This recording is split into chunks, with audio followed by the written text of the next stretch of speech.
Hello, Mice Chatters. This is Fishbowl, and I'm here with Russell Larsen. He is the principal landscape designer and architect for Carsland. And this is a massive, amazing 12-acre land that's filled with plants of all kinds. But I wanted to ask you exactly how many plants are there? Well, there are over 450 species of trees. You see, 450 specimen trees. And what's unique is these are trees which we consider kind of main characters. We actually go out and hand select each of these 450 trees and cactus ourselves. So we go out with a plan. We have an idea of what we're trying to do. We have with a providing shade, frame of view, kind of an old character tree. We have an idea, but we go out to the nurseries and we actually hand pick every one. So we may go with one idea, we get out there, we find something that is a better role player, and we pick it. So everything is picked with a function, with a design in mind. Sure. And that's really important to really give you a sense of place. You know, a lot of nurseries are growing landscape for commercial jobs, and they're the perfect little tree. We want the tree that no one else wants, the tree that looks like it's been in the desert, kind of fighting its way for the last 50 years. So those are the trees we want, the trees that have character, that look like they've been there, not planted 2 months ago, but planted, you know, by nature 50 years ago. Yeah, it certainly has that organic feel to it, though, especially with the bunches of cacti. Right. You know, and so there are over 20,000 shrubs, so that's the composition of what we have to work with out there. So there's a huge variety, and you know, we've gone through a lot of the material. We did a lot of research to try to be genuine to the desert Southwest. And so we went out to Phoenix and down to Tucson to find a lot of the plant material. We even had material that we knew we wanted to grow because it was authentic to the desert landscape. So we have over 70 native species of plants out here. So it's not just ornamental plants, a lot of these natives. A lot of things aren't commercially available, so we had nurseries that we asked to grow these for us, especially for the project. Sure. So this is material that, again, you would find if you were to walk across the desert floor. But again, not the sort of thing you necessarily find for your home garden or landscape. So how did you research what plants you needed to get this? Well, certainly visiting the Southwest is the best way. You know, Route 66 inspired the movie. It also inspired us, so we get out there, go out and travel and visit these places. A lot of book research, certainly. You know, there's a lot available, you know, to you from a horticultural standpoint. So we do that. We also have, you know, to work with. This is a landscape that's going to be maintained by the resort, so we also had to work very carefully. The way we irrigate is different than we traditionally do. You know, Disney has a tradition of rich landscapes, and I think a lot of times when guests come to the resort, they picture a rich landscape being a lush landscape. This is very different. I mean, it's unusual. This was inside Disneyland, for instance. You would expect to see, you know, the space between the plants, but that's authentic. You know, it's the in-between space, which is important, as important as the plants themselves. So we went through a lot of kind of working through where we're a little bit denser with the plant material, where we hold back and actually plant nothing. So and leave expands. And leave expands, right? And again, it's an attempt to try to be more genuine, authentic to the place. We really want to transport you into that place. Right, and you definitely do. I mean, it feels.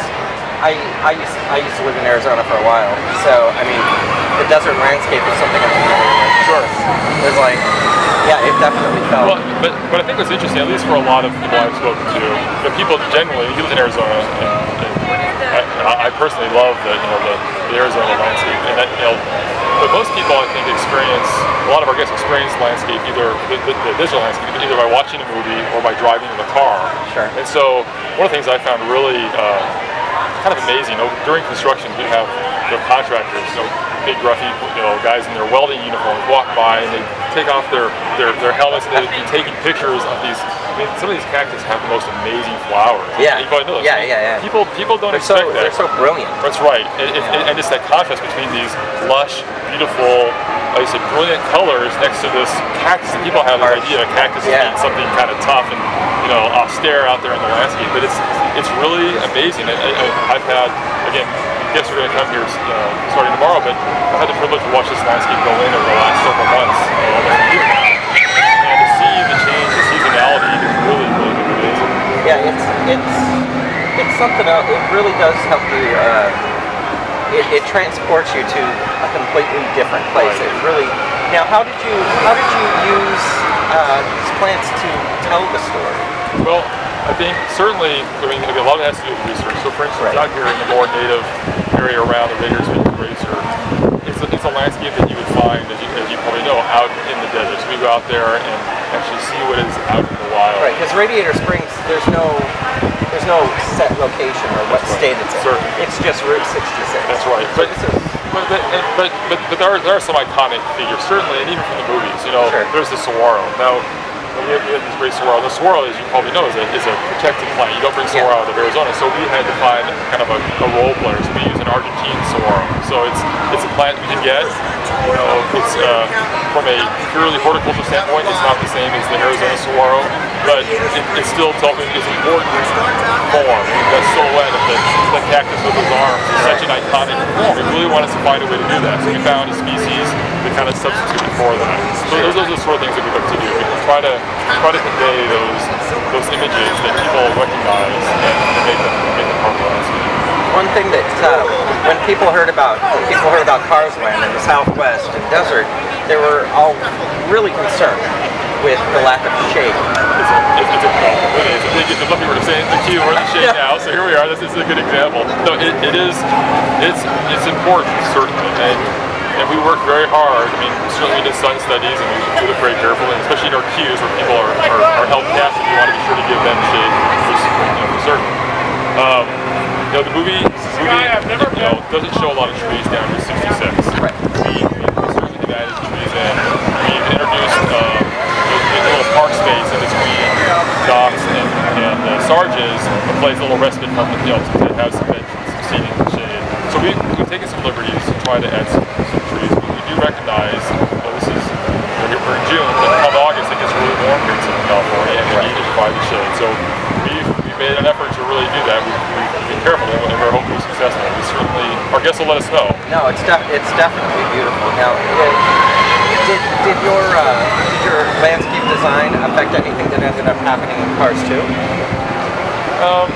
Radiator Springs was really from the first movie, so that really was the main inspiration for the place that we created. So it is Carburetor County, little town of Radiator Springs that really informed us. Excellent. And how many of these species were new to the resort?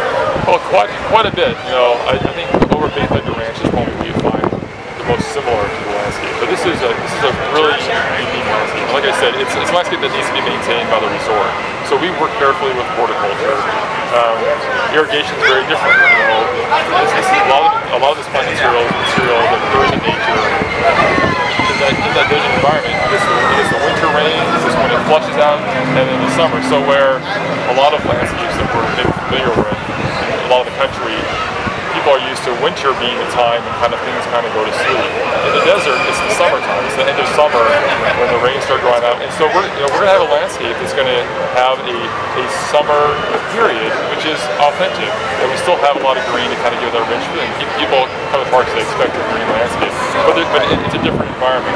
And we're irrigating differently. We're doing a lot more drip irrigation than we've ever done in other parts of the park. We have irrigation that will turn off for months at a time. So it's a learning process. Our partners here at Horticulture are excited. This is again, it's a new landscape for them. So they're really, but I think it still holds to the kind of tradition that Disney has. Back when Walt first started, when Disney first opened, there was a real push to have evergreen trees. The people were coming from the Midwest in the winter time. They wanted to have a place, here in California where there were leaves in the trees when it was the middle of December. And that was really important. So that's a tradition we actually kept in a number of parks. We tend to use more evergreen material than perhaps other places do. Right. So this is another thing that we've done in the past. Again, it's from the very first days.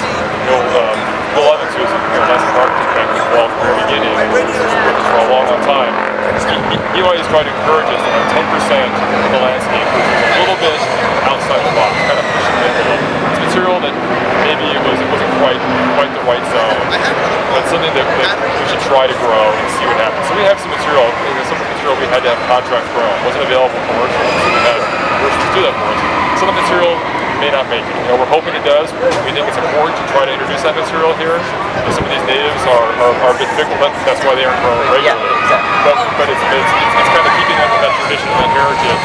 We introduce those plants, try to get them to hang on, and if they do, then great. We really have the landscape.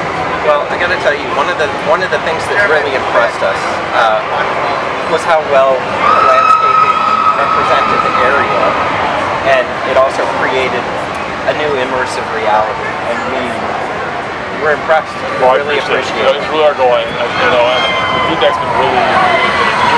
We've been excited putting it in, but to hear the feedback has been really great job. Great job. Well, I really appreciate you talking. I've enjoyed it very much. Thank you so much. Thank you so much. All right, that was Russell and Fishbowl on my shed. Take care.